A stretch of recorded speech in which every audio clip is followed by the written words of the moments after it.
Hi, I'm Talia Baroncelli, and you're watching the Analysis.news. Joining me in a few minutes is Dr. Asoka Bandaraj. She is the author of a recent book called Crisis in Sri Lanka and the World, which speaks about debt-trapped nations and how the Bretton Woods system continues to impoverish these countries. But first, if you enjoyed this content, please consider going to our website, theanalysis.news, and hitting the donate button at the top right corner of the screen. You can get onto our mailing list so that you're updated every time a new episode drops. And also like and subscribe to our YouTube channel, The Analysis-News, and subscribe to the show on whichever podcast platform you're watching the show on.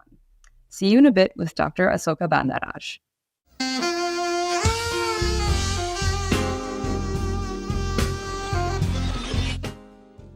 I'm very happy to be joined by Dr. Asoka Bandaraj today.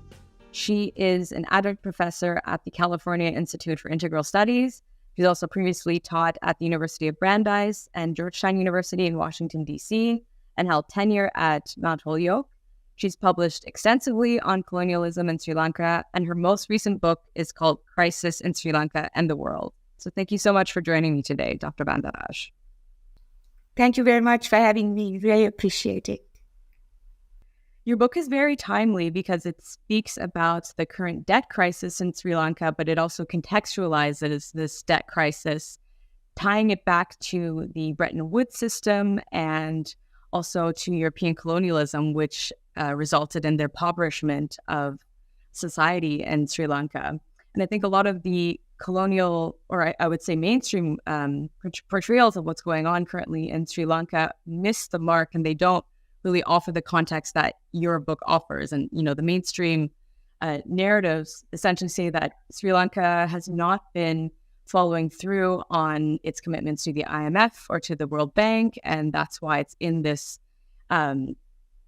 predicament. But I believe that you have a much different take on that. So why don't we begin with why you think Sri Lanka is currently in a sovereign bond and debt crisis?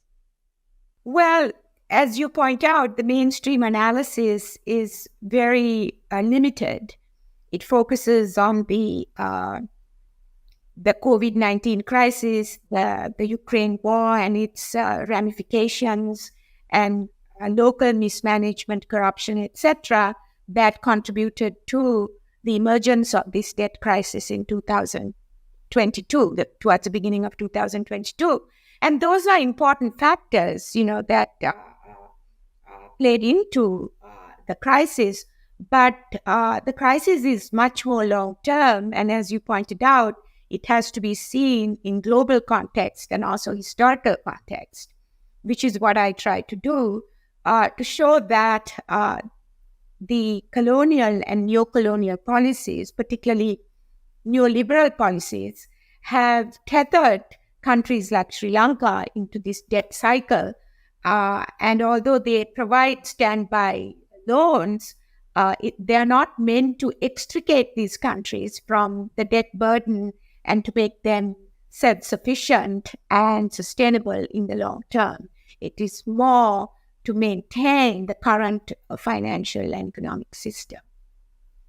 And debt plays a very important role in that. One thing which was really fascinating to me when I was reading your book was that you problematized this notion of debt diplomacy to China. So, a lot of think tankers will say that Sri Lanka is in debt because it's let China basically, walk all over it, and that China has invested in Sri Lanka, but as a result has been able to create a lot of debt in the country.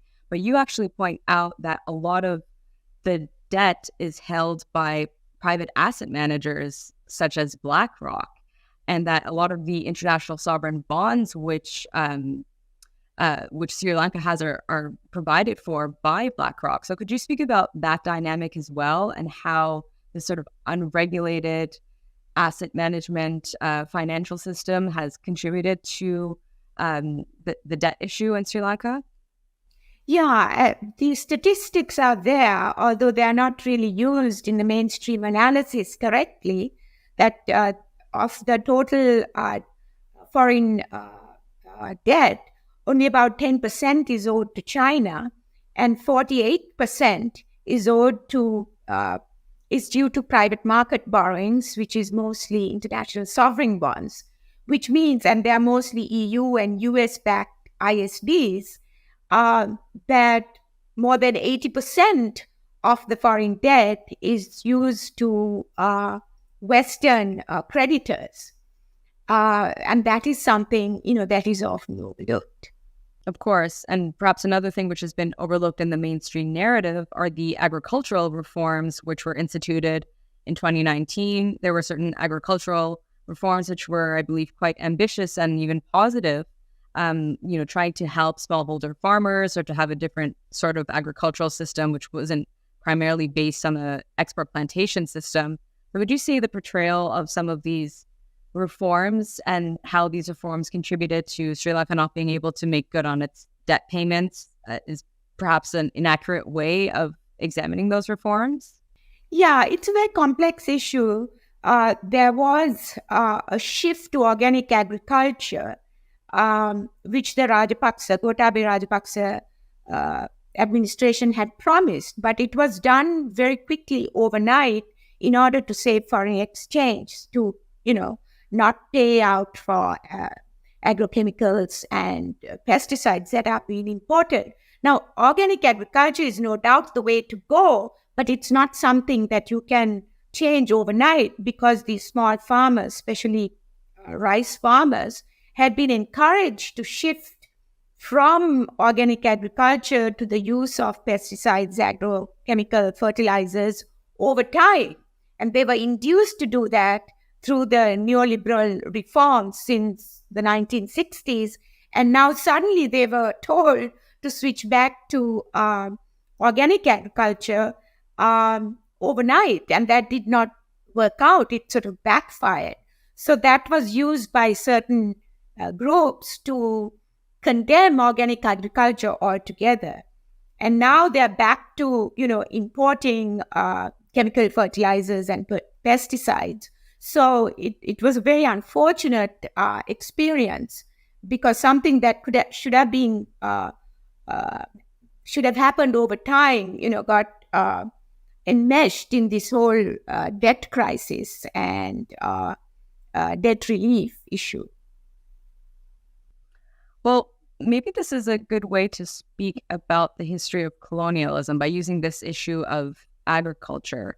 Your book speaks about how under British colonialism in the 1830s, there was a different form of agriculture which was kind of forced on the country, which was a plantation agriculture. And so a lot of the, other forms of cultivating the land by having different biodiversity and different types of crops side by side was kind of done away with. And this new form of agriculture in which, goods and certain things would be produced in order to export them to, I guess, to the UK and to other parts of Europe was implemented. And this had a terrible effect on the people who were living off the land and who were trying to enforce their customary rights by trying to live off communal land. So why don't we speak about, you don't need to speak about all the details of British colonialism, but I think this shift that took place, especially in the 1830s with this plantation economy and how that led to some of the issues that Sri Lanka is experiencing today. Yeah, I think it should be seen in the context of the colonial experience in most countries around the world.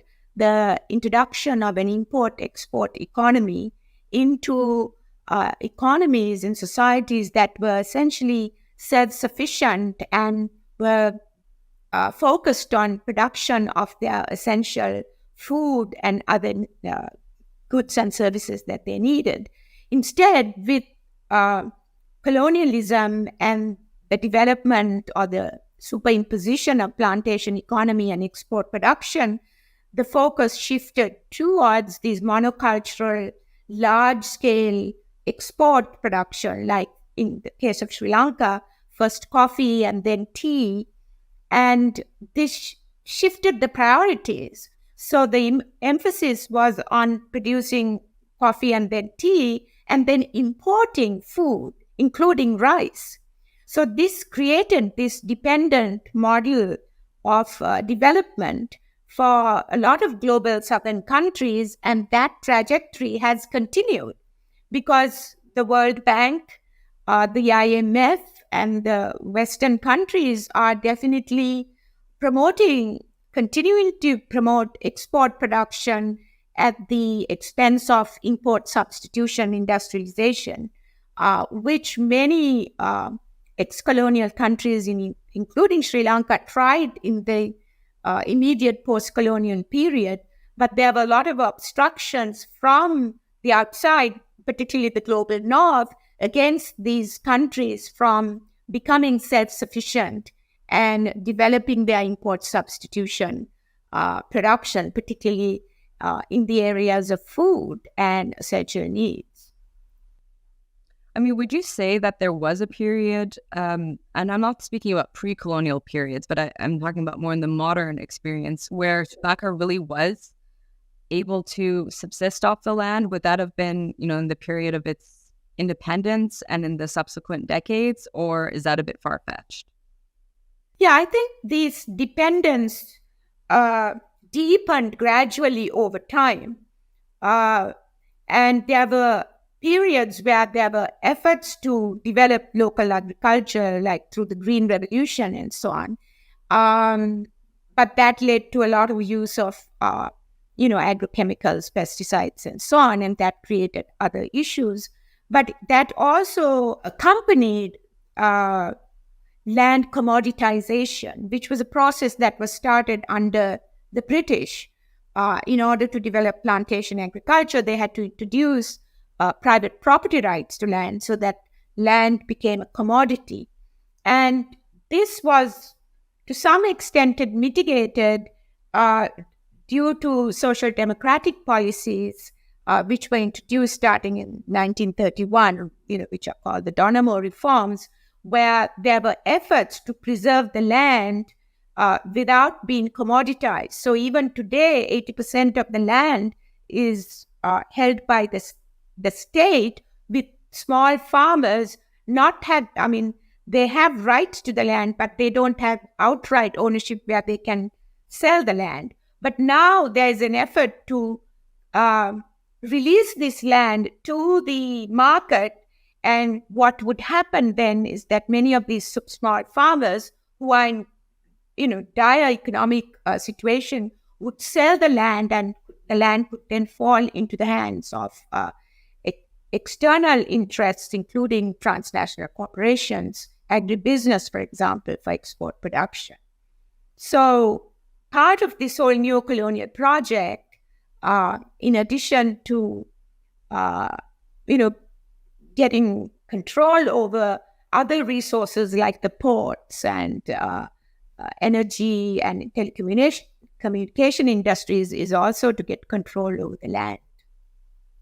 And in the case of Sri Lanka, it is not just economic control, but because of its strategic location in the Indian Ocean, in the sea route, the east-west maritime trade route, there is a lot of competition on the part of external powers to control the country, and part of that is also control over the land. Right, and you also speak about, the earlier forms of colonialism, of European colonialism in Sri Lanka. For example, the period in which the Portuguese were there, followed by the Dutch. But I think it was really the British who had this crown order saying that all unoccupied and uncultivated land was essentially crown lands. So it would belong to the British crown. And perhaps you could speak about how this really uprooted certain forms of being, forms of societies which were subsisting in Sri Lanka, and how that, just really destroyed their form of life. Yeah, again, this was something that happened, around the world, because prior to the imposition of private property rights, there were hierarchical rights to land. There were class of overlords who exacted tribute from the farmers, but the local people had access to land. Land had value only when it was cultivated. So the overlord class actually encouraged people to cultivate the land.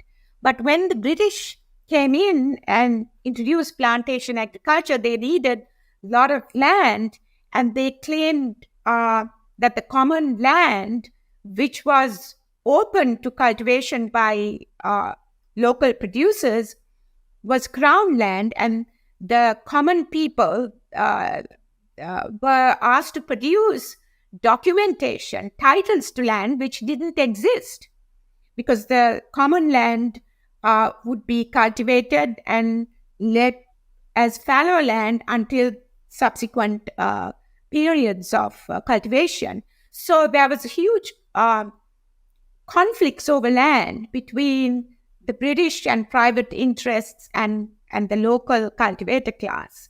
And I discussed this much more in detail in my first book, Colonialism in Sri Lanka. And the instruments, the legal instruments that were used, like what was called the Crown Land Ordinance of 1848, and then subsequently the Wasteland Ordinance of 1897, because the land that was not cultivated was classified as wasteland that belonged to the Crown, which simply was not the conceptualization of land in the pre-colonial period.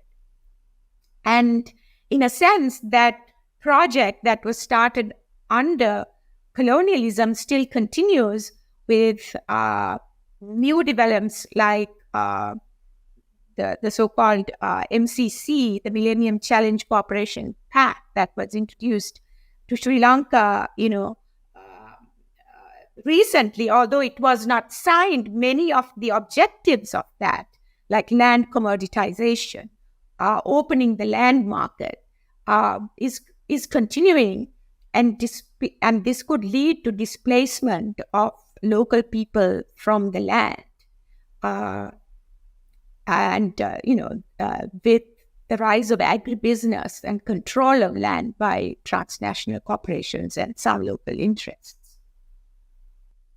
Well, I wanted to ask you about the Donoughmore Commission and the Donoughmore Reforms of 1931. They were instituted by Sidney Webb, who was the UK Labour Secretary. And from what I read in your book, they were able to create a system of universal suffrage so that people could vote, and also essentially transferred some of the power from the British colonialists to local representatives. So created a sort of, I guess, local state council, if you will. How did this address some of the land issues and issues of the people being expropriated from the land and not being able to assert their customary rights to the land? Yeah, that's a good question, because you have to see the Donoughmore reforms of 1931 in the context of the Great Depression at the time, which led to both the United States, the UK, and other governments introducing more social democratic policies, out of absolute need. A more benevolent form of capitalism was, put in place.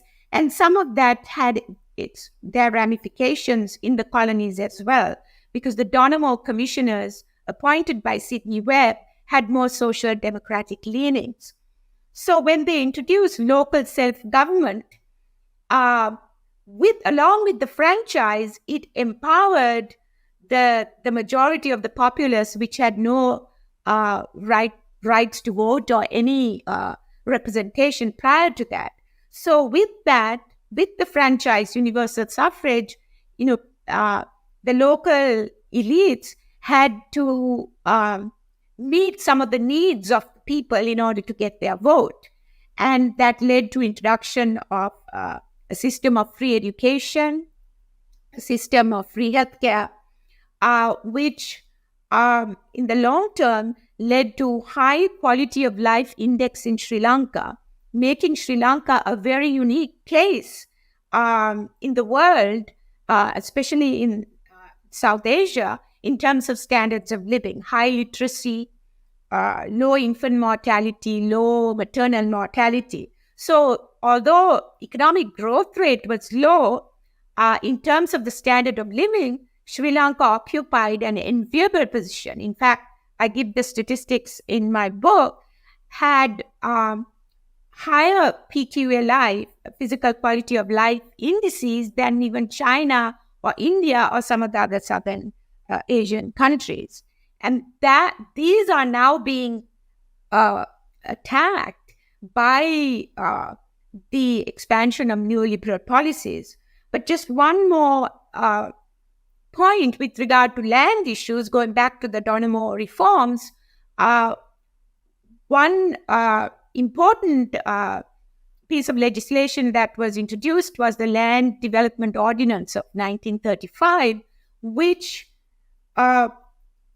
gave access to land to producers, but without full ownership right, not outright ownership, but access to land for cultivation. And that sort of empowered the producer class. And again, that is under attack now with the attempt to commoditize land, which would take the land away from their hands.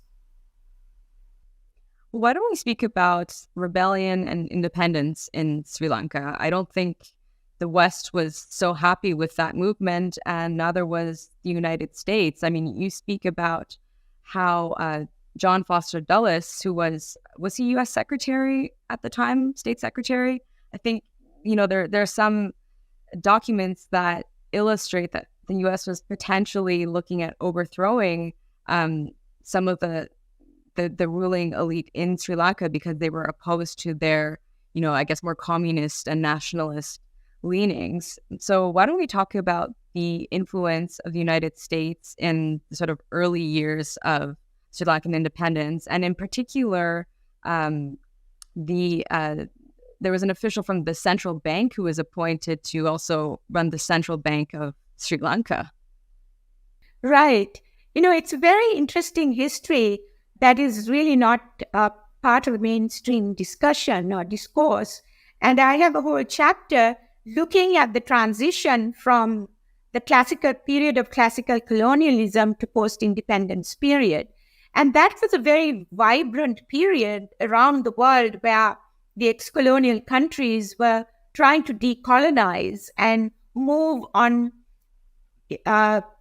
parts of their own, development paths of their own. Like, for example, African countries experimented with African socialism, like Ujamaa in Tanzania.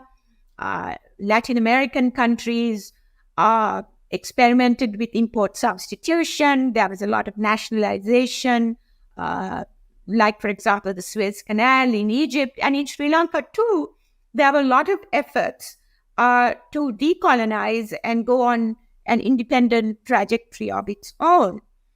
But with the demise of British imperialism, the United States sort of emerged as the primary dominant political and economic power. And from the very beginning of Sri Lanka's independence, the United States was involved in Sri Lanka, both politically and economically. And as you pointed out, one was the Central Bank of Ceylon, as it was called then, was not only first headed by an American, he was also the founder of it and was very much involved in advising the government about internal issues like growing political discontent and, when to hold elections, so forth.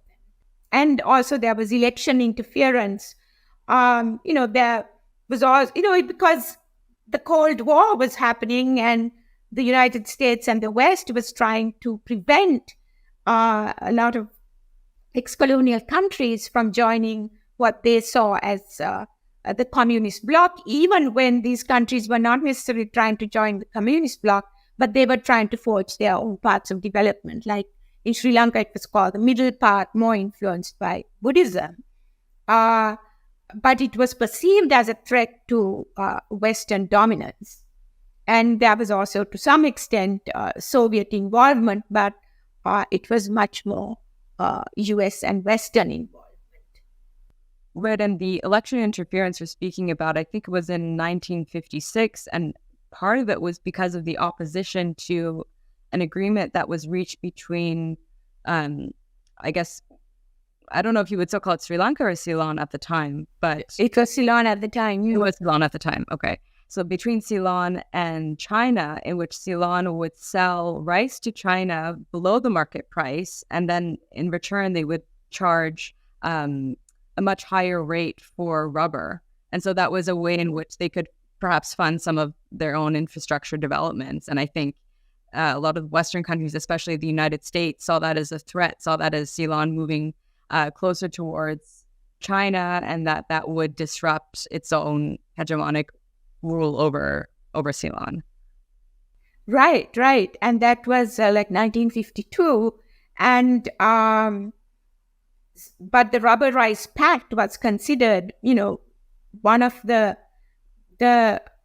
best pacts that Sri Lanka had signed, which was advantageous to Sri Lanka.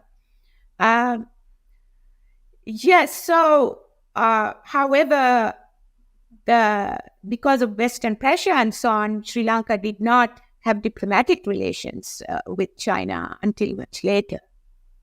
Well, why don't we speak about the 1950s and 60s leading into the 70s? Because my impression is that the party that was in power, the party which gained power in this landslide victory in 1956, was not the nationalist, the UNP party supported by the US, but was more of a nationalist socialist, not in the Nazi sense, of course, but more of, having affinities to, I guess, Leninist views, or at least into to nationalist views of developing the country in a way which would be equitable for all of the people living in the country, and to have, workers' rights and unions.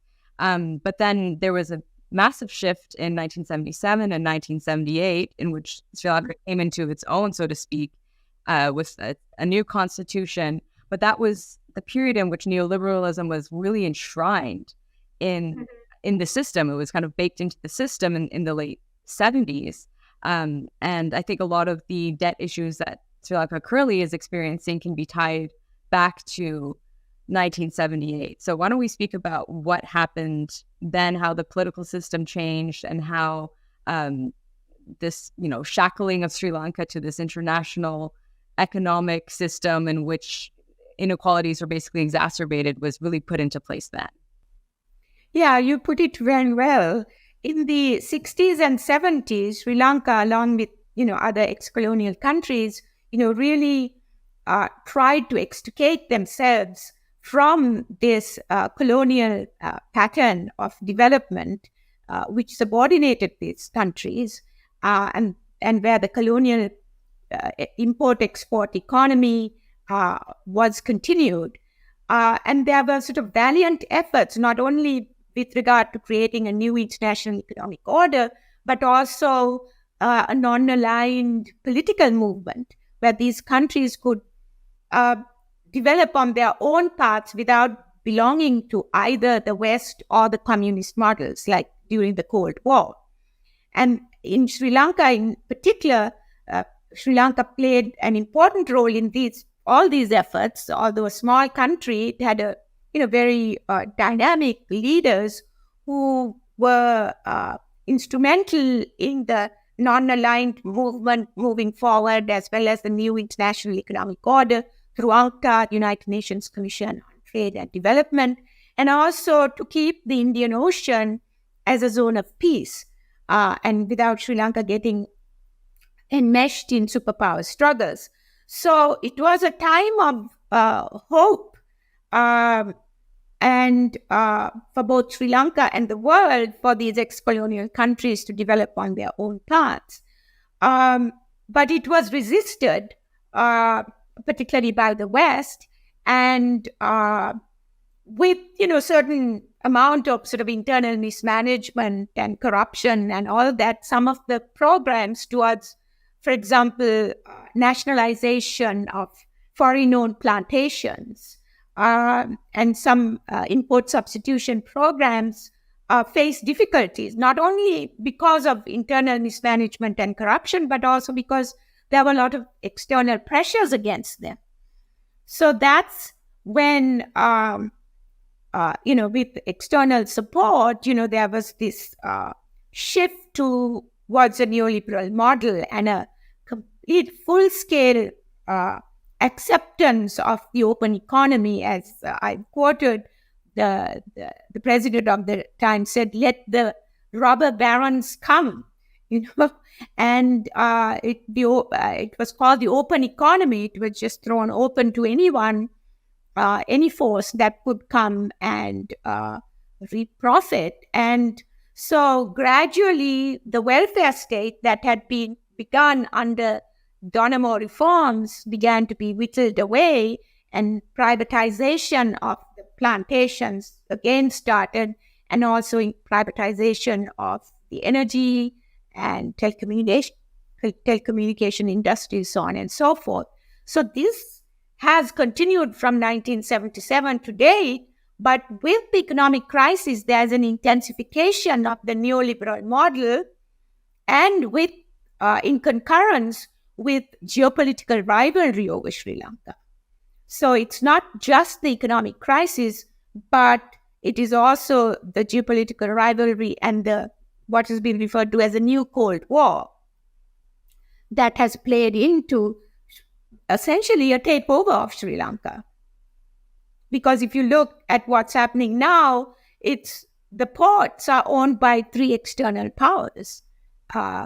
The Hambantota port by the Chinese, the Trincomalee, the natural harbor, essentially controlled by the Indians, and then also Colombo by India, China, and I think also Japan owns a terminal.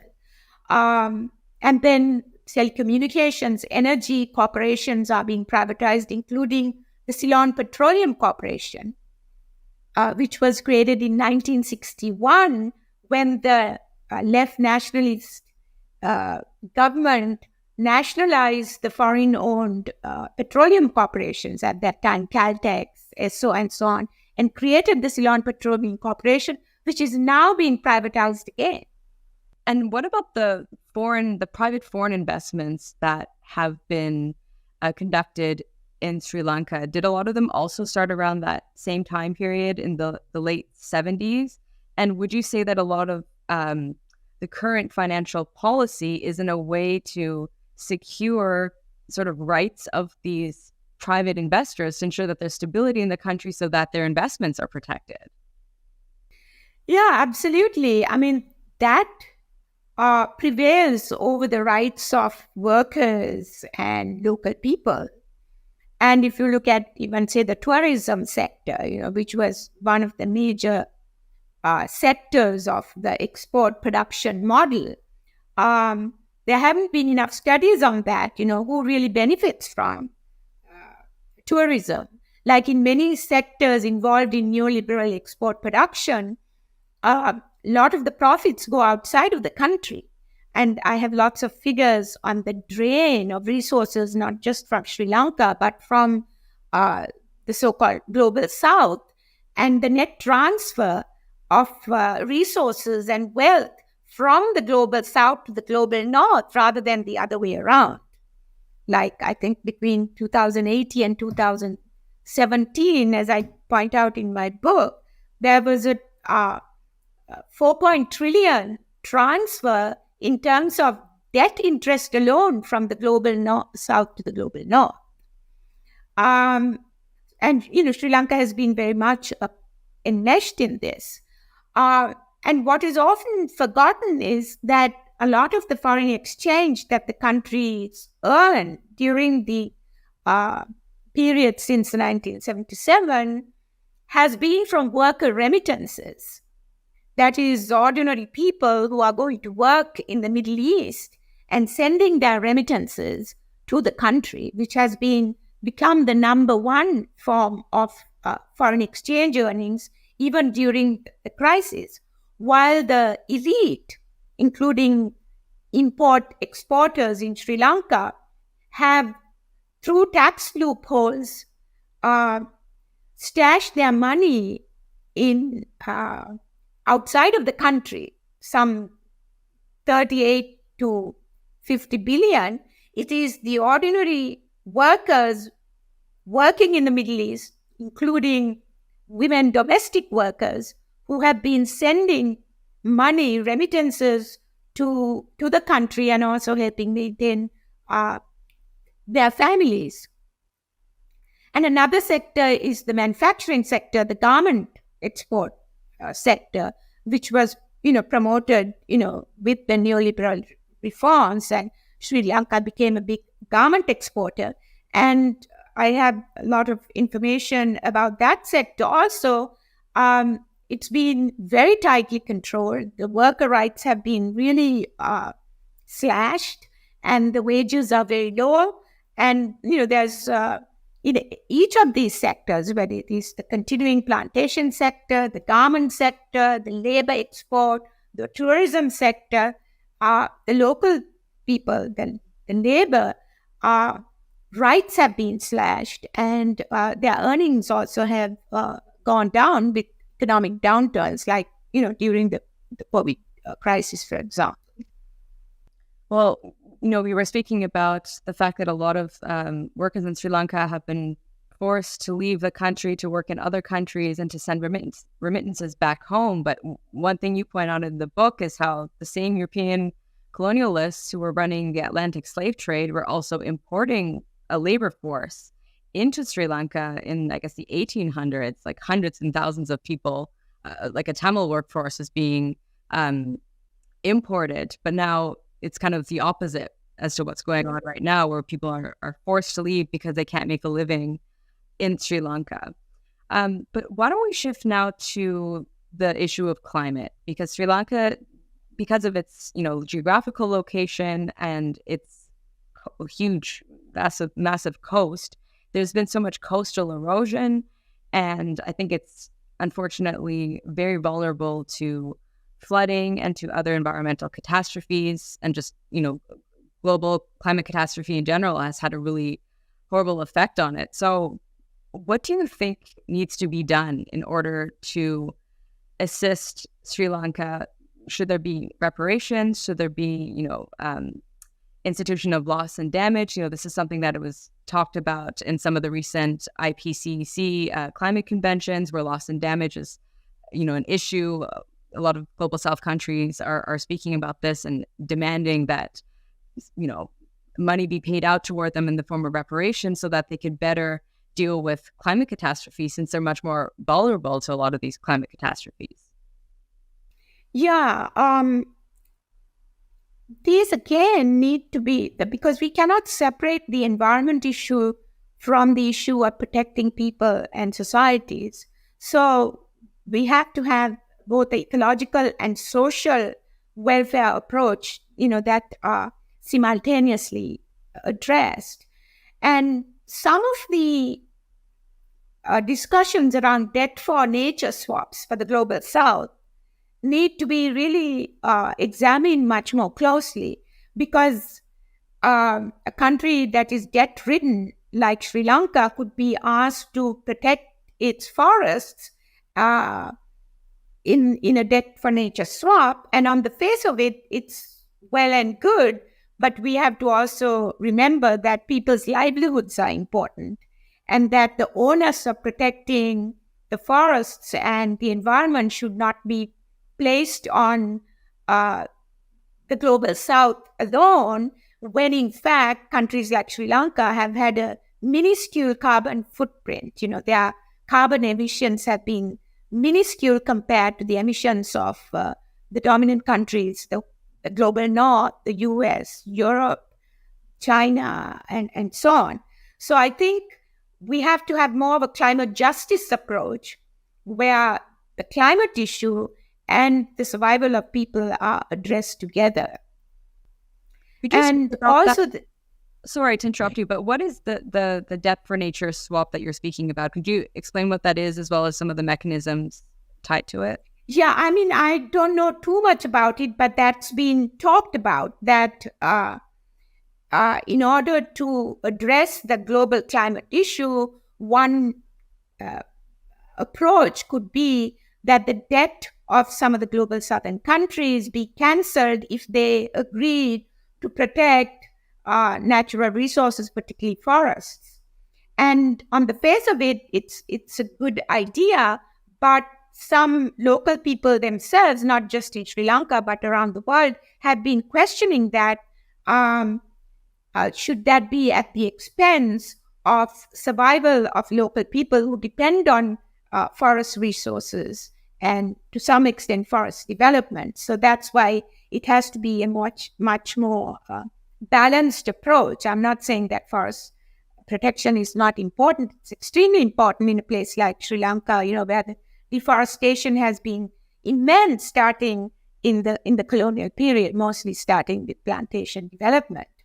But at the same time, there's also population pressure and the need for resources for people's livelihood. So I think it has to be a more balanced approach. It's not approach that is anti-technology or anti-development, but a more balanced approach. And there are many organizations and networks that are talking about localization and not just export production, but putting self-sufficiently and local economic autonomy and survival of planet and people's livelihoods before profit making, which continues to be the dominant criterion despite the environmental destruction and massive social destruction that is going on.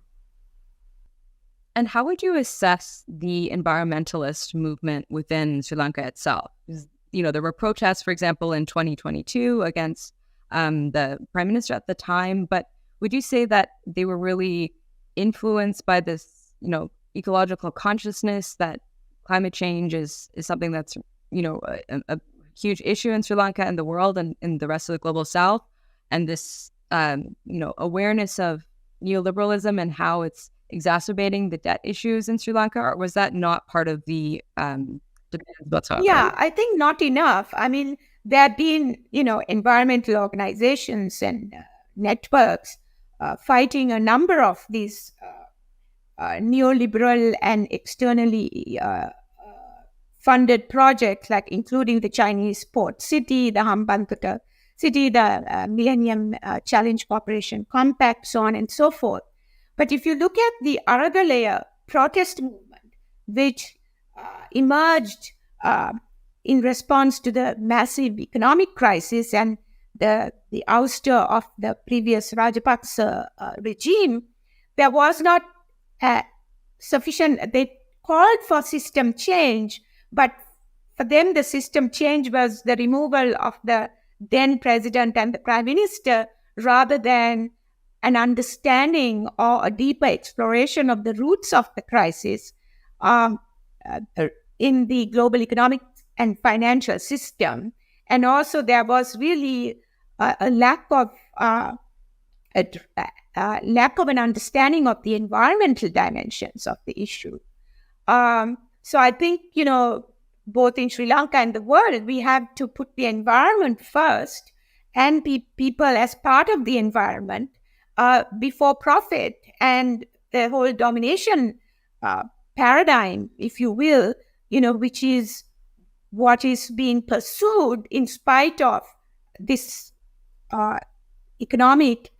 this ecological and social collapse that is going on in Sri Lanka and the world, and essentially this kind of a takeover of a country, which had very high quality of life, and now becoming a really impoverished country where, country which had a fine education and free healthcare system.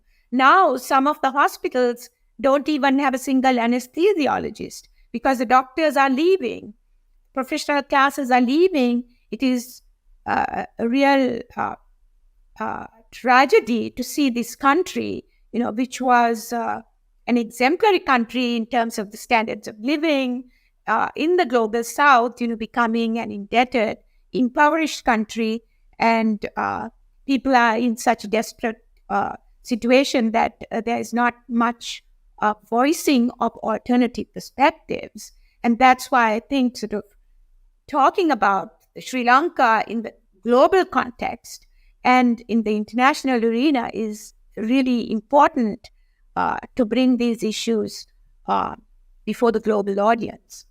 How would you assess Sri Lanka's role geopolitically?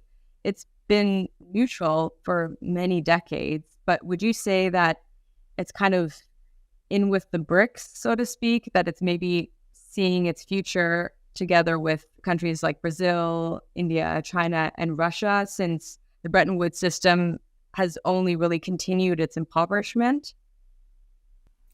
Yeah, many presidents in Sri Lanka, even recently, have declared a neutral policy for Sri Lanka.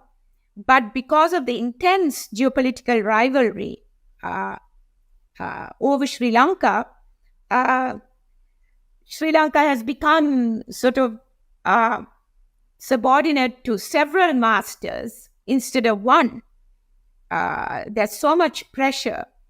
Um, and instead of using this strategic position to its advantage to get what is needed for the country and its people, it's become sort of dependent and servile and meeting the interests of several foreign powers, for example, China, the United States and the West, and India, which is an increasingly dominant player in the Sri Lankan case. So this is, is not a new situation. As I point out, Sri Lanka has had the longest history of European colonialism in Asia, starting in 1505. And there have been battles over the Trincomalee Harbor among various foreign powers. And so this strategic location and the natural resources and of the country without benefiting the people has also brought a lot of external interventions, which are not necessarily, good for the country. And of course, the local collaborative class has been, is implicated in this as well, because without local collaboration, neither classical colonialism or the neocolonialism of today could continue. And one last very, very short question before you go. I think it's maybe nice to end on a positive note. Your book speaks about ecological alternatives. And so perhaps you could sum up what you meant by partnership. I mean, you've alluded to this throughout the conversation, but you speak about partnership as being a way forward of ensuring that there's respect for the land, respect for people's rights, respect for workers. So perhaps you could speak about that concept of partnership and how that maybe provides a way out of the debt and climate crisis for Sri Lanka. Right. A lot of the language of partnership, democracy, human rights have been appropriated and misused. But partnership ultimately is about partnership with nature and having a different consciousness. I talk about transformation of consciousness because the dominant economic model, even the model that seems to be pursued by the BRICS countries, although they are presented as an alternative, is one pursuing the same goals of domination, profit, and power.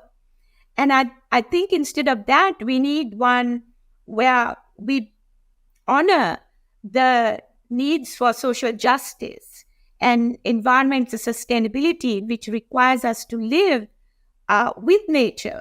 And instead of an approach of domination over nature, how we develop ways of living in harmony with nature. And I think there's a lot of research and networks, working towards that. And, for example, localization efforts, where bioregionalism, agroecology are developed over agribusiness and export agriculture, for example. And transition movement, which talks about renewable sources of energy and the organic agriculture instead of, chemical fertilizer, pesticides, so on. So there are efforts in Sri Lanka as well, but I think it has to be part of a global effort because Sri Lanka is not an isolated island. It's very much a part of the global economic, political system, and ecosystem. So I think,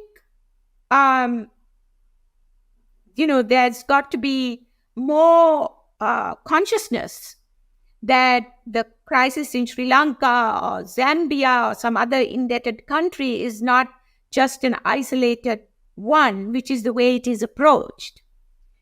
Rather to see this as part of a systemic problem, and that we need this systemic change, which means, really questioning the dominant model driven by profit and domination towards something, that upholds harmony and interdependence, which means ultimately people and social movements, working together to bring that transformation of consciousness and putting that into policy. Well, I think you made an excellent point by saying that the approach of the BRICS is not really an alternative because it essentially pursues the same capitalist profit making, and that's not something that can help the world get out of the current climate catastrophe in which it faces itself. And a real alternative would be something which is inherently anti-capitalist and which is distributive and also respectful of the world and the climate and people which inhabit this planet. So, Dr. Bandaraj, it was really great speaking with you today. Thank you for taking the time, and I highly recommend your book, Crisis in Sri Lanka and the World, for anyone is interested in the legacy of colonialism and how these issues continue to impact countries in the global south struggling with debt. And I hope to have you on again in the future. And thank you for watching theanalysis.news. If you enjoyed this content, please consider donating to the show by going to theanalysis.news and hitting the red button at the top right corner of the screen. Get onto our mailing list and subscribe to the podcast on whichever platform you watch the show. You can also go to our YouTube channel, The Analysis-News, and like and subscribe to the channel. Thank you so much again, Dr. Bandaraj. It was great to have you. Thank you very much. I really appreciate it. Thank you, Atalia.